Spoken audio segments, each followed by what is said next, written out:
Soon after was kidnapped by my grandmother, my dad's mom, because she didn't like my mom. Unfortunately, it was also a very violent household. There was always the threat of violence. One of the offshoots was culturing shark cells for the first time. No scientist had ever been successful at it. My life transitioned from being a geeky, nerdy, closeted scientist to the oldest U.S. Army Airborne Ranger in my unit.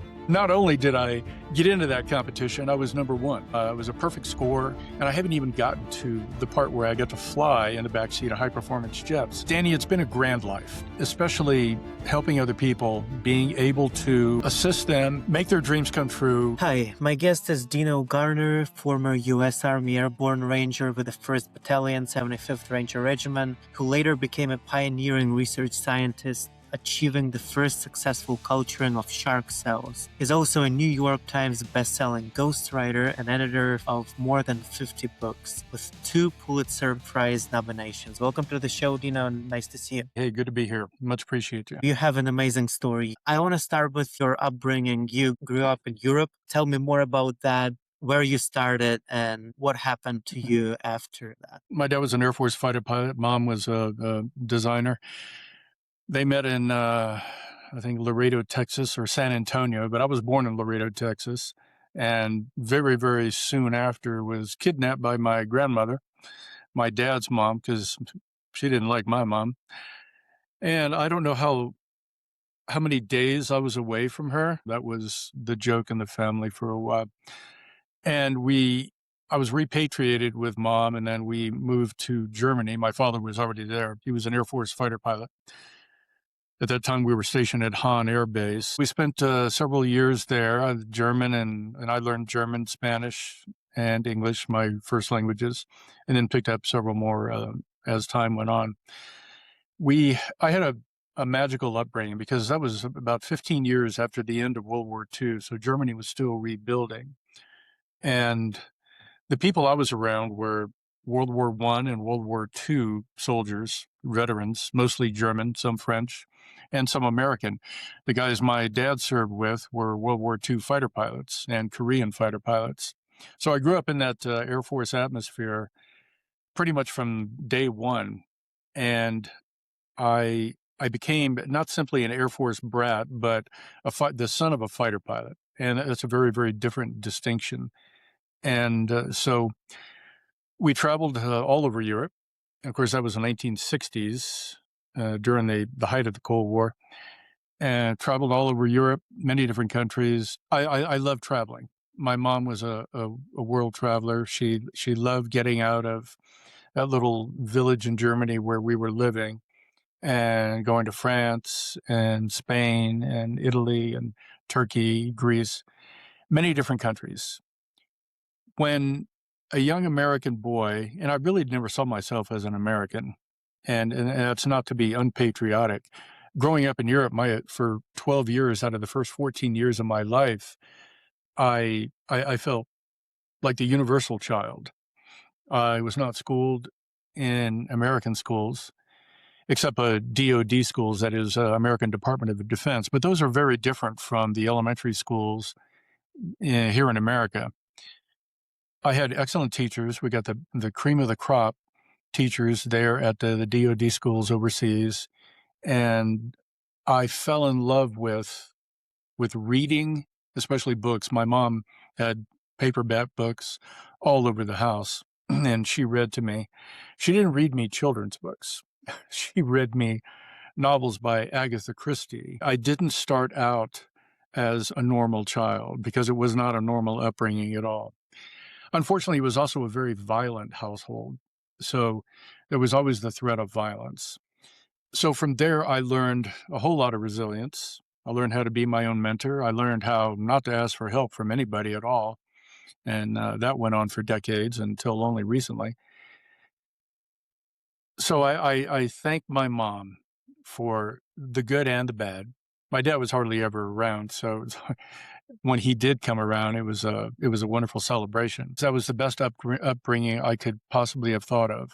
Violence aside, however, I wanted to be a fighter pilot, but some of those beatings to the back of my head that stole my eyesight, and it also stole the dream of being a fighter pilot like my dad. However, that would change later on when I got to fly in the back seat of jets. I just wanted one flight. So we were in Germany, we were in Europe for a total of about 12 years. And we were in Germany and Italy. Italy, I loved. Italy, I was there in 8th grade until the summer after graduating 8th grade, if you actually do graduate 8th grade. And then we came back to the States in 9th grade.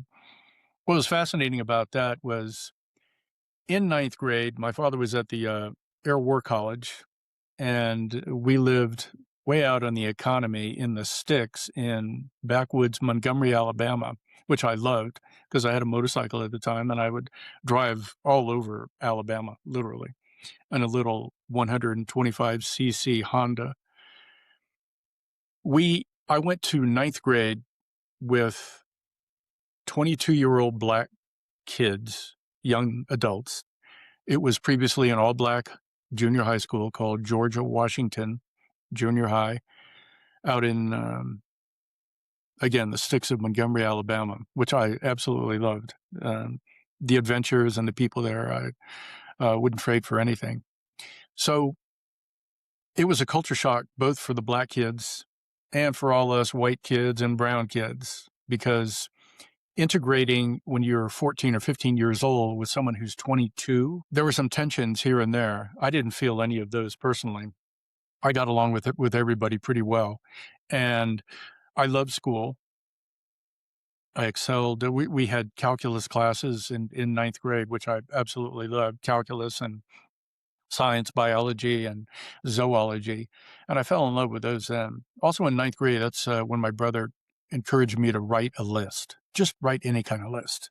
He would write lists about chores and things he wanted to do for the week. He had his goals and for the semester and for his school year. And so the first list I came up with was a life list, what I'm going to do in life. And after having read some of my brother's books, I stole his books, one Jaws by Peter Benchley. I wanted to become a marine biologist. Then I read Dogs of War by Frederick Forsyth. I said, I want to do some kind of mercenary work in Africa. I also wanted to be a brain biologist. I wanted to fly in the back seat of jets so badly. It was always in the back of my mind, but yet permeating all of my mind. So I had all these goals, and I just not checked them off one at a time. Marine biologist, neurobiologist. And my dad also used to send me Stars and Stripes articles from after his missions in Vietnam. He was stationed at Ubon, Royal Thai Air Base, and he was flying with the 8th TAC Fighter Wing in the F-4 Phantom II. So he would send me his cockpit recordings, but also Stars and Stripes newspapers. And in one of them, I recall seeing something about the 75th Rangers. There were reconnaissance, patrol, long-range reconnaissance and patrol, LRPs. I said, I want to be some kind of ranger. So we had those 4 items in mind, plus the idea or the thought or the dream or the wish that I also wanted to fly. I didn't know how. I just know I wanted to, and somehow I'd figure it out. So I go through life. High school was in Maryland. We moved to Maryland, 10th, 11th, and 12th grade. And I was not terribly motivated. I was not around the right people, for one. And I would spend my time at the Library of Congress checking out every book about sharks. So I learned all about sharks, and I started contacting people, all the scientists in the world about who were experts in shark behavior and shark physiology, biophysics. And I became, I wouldn't call friends with some, but they became, I wouldn't even call mentors, just acquaintances that I kept in touch with throughout my college career and graduate school career. I went to college at the University of South Florida back in 1978, and then went to a community college in Maryland called Prince George's Community College. Got my grades up and then got a scholarship to American University in Washington, D.C., which I absolutely loved. It was idyllic for me because no one bothered me. I had my own laboratory. I got some people to teach me how to do cell culture, how to infect them to induce interferon production. One of the offshoots was culturing shark cells for the first time. No scientist had ever been successful at it. And I think I knew why. I hypothesized it had to do something with temperature. Of course, there were a lot of other things. And so I allowed my cells to be at prevailing temperatures. And this happened after I had moved down for a year, or actually 6 months at Moat Marine Laboratory in Sarasota, Florida. And that's where the shark cells thrived. However, it took me 5 years to get that published because no one wanted to believe a 21-year-old kid, college kid, could actually do something that people had been trying for close to 100 years. I finally published that in 1988. And I learned a lot about biophysics in general. I fell in love with math and physics and its application to various biological disciplines. I loved neurobiology, and I knew that I wanted to get back into it, although I had pretty much hit a wall just before I was going to join the Army at age 35. And my life transitioned from being a geeky, nerdy, closeted scientist to the oldest U.S. Army Airborne Ranger in my unit. Everybody else was 18, so they're literally half my age. Imagine that culture shock. I wasn't sure I was going to make it, but every day I just said, put one boot in front of the other and give it your absolute, no, not your best. Do whatever it takes. And so when I got to Ranger Battalion, these guys had already been rehearsing for and training for the expert infantryman badge competition. I went to my first sergeant and I said, look, I can do this. Just let me do this. And he said, let him. So not only did I get into that competition, I was number one. It was a perfect score. And I thought after that, as a Ranger, I think I can do this. And so I just kept learning new things. I was always busy. I was always helping others. I wanted to make sure I gave back more than I got. And I certainly did. Even though I got a heck of a lot from all these guys. So after transitioning as a Ranger, then I started a couple of international private military firms because I wanted to do that overseas work. And so I did that, over 220 missions, and then later on, 100 poachers in Africa. So the life I have led, or had led up to that point, was a grand one. And I haven't even gotten to the part where I got to fly in the backseat of high-performance jets. When I was a young scientist, I saw the movie Top Gun, 1986, 26 times in a theater in Los Angeles. So I went to the Air Force's equivalent of Top Gun, which was U.S. Air Force Fighter Weapons School. I went to Nellis Air Force Base outside Las Vegas, Nevada, and I was given a tour of the facility by a couple of captains. And then I was introduced to Colonel Russ Everts, who was the commandant of the school. And then he told me, he said, yeah, I knew your dad. He knew my dad at the 8th TAC Fighter Wing in Vietnam, because my father was the wing weapons officer and also the standardization evaluation, or STAN-eval officer, which means he took everybody on their combat missions and gave them all checkout rides. And so this commandant, who was giving me a wonderful lecture, had been taken on his first combat missions in Vietnam by my father. And he was so cool about it, and it floored me. I was frozen in my chair when he told me that, and so I got to ask him a few questions about what Dad was like. And it was a very, very special lecture. So that led to I took a lot of really good, fun pictures, cool pictures that were well done. I was not a photographer at the time, but I found that I had this eye, and Stars and Stripes liked it. They talked about, or they told some of their buddies about it, and pretty soon I had found an F4 unit. It was an aircraft that my dad had flown in Vietnam. F4 unit at March Air Force Base. It was an Air National Guard, the 163rd Fighter Group. And I requested a flight, and they granted that. So I guess the stars were aligned perfectly, because all I wanted to do was fly one time in the same aircraft that my dad did. And here it was going to happen. The flight was aborted because one of the afterburners didn't light, and we took off anyway. I thought, okay, I'm flying 5 minutes in what was the coolest aircraft during the Vietnam War, the F4. And I thought, well, that's it, and that's fine with me. But then we land, and the DO, the Director of Operations, Colonel Dan Gibson at the time, he was later, I think, a 2-star general. He said, all right, look, you can come back next time, just bring a camera this time. And so I was ready to come back in a couple of weeks. Unfortunately, and this was just a huge blow to everybody, especially the unit. One of their fighter pilots, Dean Paul Martin, who is the son of actor and singer Dean Martin, and his backseater, Major Ramon Ortiz, they crashed into the side of a mountain in the San Bernardino Mountains in Southern California. Both killed, and it was a tragedy. And I thought, okay, I really wanted to fly again, and I'm feeling bad for the family, and it's just a terrible situation all around.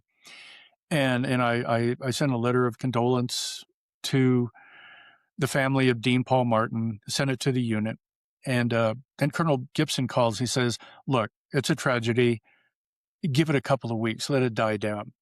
And so it did. I went out there. I flew again, and I flew again and again and again. And I discovered how to take pictures in the back seat of an F4. And then I took those images to the Pentagon, to the National Guard Bureau, and they loved them. And I said, can you maybe hook me up with some other flying units? They said, we're way ahead of you. And so I went to Hawaii and New York and Texas and Florida, and it was a beautiful career. One of my buddies, he's the one who got me these flights in Alaska, flying in the F-15, and then with him in the F-15, his backseat, and then flying in his backseat in the F-16 when he was at the Texas Air National Guard. So I made friends wherever I went, and I gave back a lot. I gave back complete series of slides, 35 millimeter color slides. So it was a great career, and people made that happen. Blade Armstrong, he also hooked me up with a buddy of his who is an Air Force exchange instructor at Top Gun, Navy Fighter Weapons School. Yeah, there was Tom McCarthy, T-Mac. And I flew with T-Mac at Top Gun for the first time. I think I was around 1990 in the backseat of his F-16. And I showed them the pictures, and the commandant, or the commander of Top Gun at the time, he said, hey, you ever thought about doing a book? And I thought, yeah, fly at Top Gun for a while. So I went through the normal channels, and I got permission to fly at Top Gun for a week, an entire week, flying twice a day, having the time of my life, developing better photography, doing a lot of really cool self-portrait photography under very high G, 8, 9 Gs. And I still haven't seen anything like it with the mounts that I had. People said it couldn't be done because cameras would flop over. So I developed that great camera system that took some really beautiful shots. There was that career. And at the same time, I was doing a lot of writing, and I became a ghostwriter and an editor of other people's books somewhere along the way, and was also doing overseas missions, mostly pulling people out of hostile territory, and then later hunting poachers in Africa. But Danny, it's been a grand life, and especially helping other people, being able to assist them, make their dreams come true, helping them publish their New York Times bestseller. And I've ghostwritten and edited more than 50 books, and most of those, over 30 that I recall, were on New York Times bestseller lists. So I'm very, very happy for them. One thing I discovered, though, is that the better their book did, the more distance they wanted from me. So I didn't get a whole lot of credit. I remember doing some extensive edits on Dan Brown's The Da Vinci Code novel, and also Angels and Demons. I now edit books. The last 2 books I did were called, one was Aeromasters, which was a beautiful, beautiful hybrid coffee table and narrative book. Aeromasters, celebrating a century of the American fighter pilot.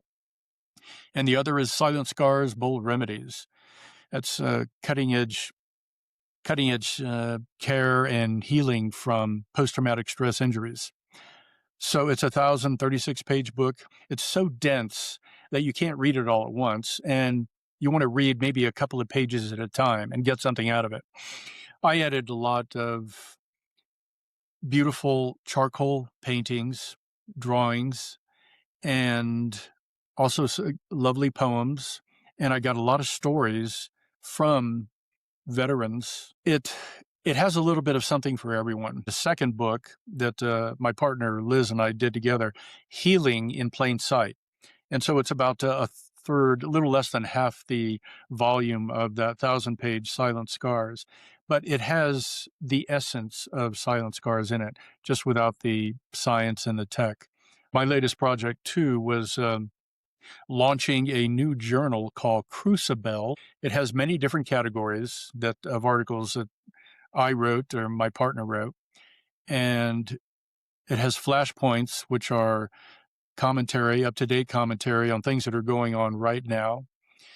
Has lots of resources in it for people to do deeper research. I want people to enjoy learning from my books and my productions. How did you know what to do next in your life? I have no children. I have 2 kittens, and I share those with a dear friend of mine, Liz, in our home here in Bozeman.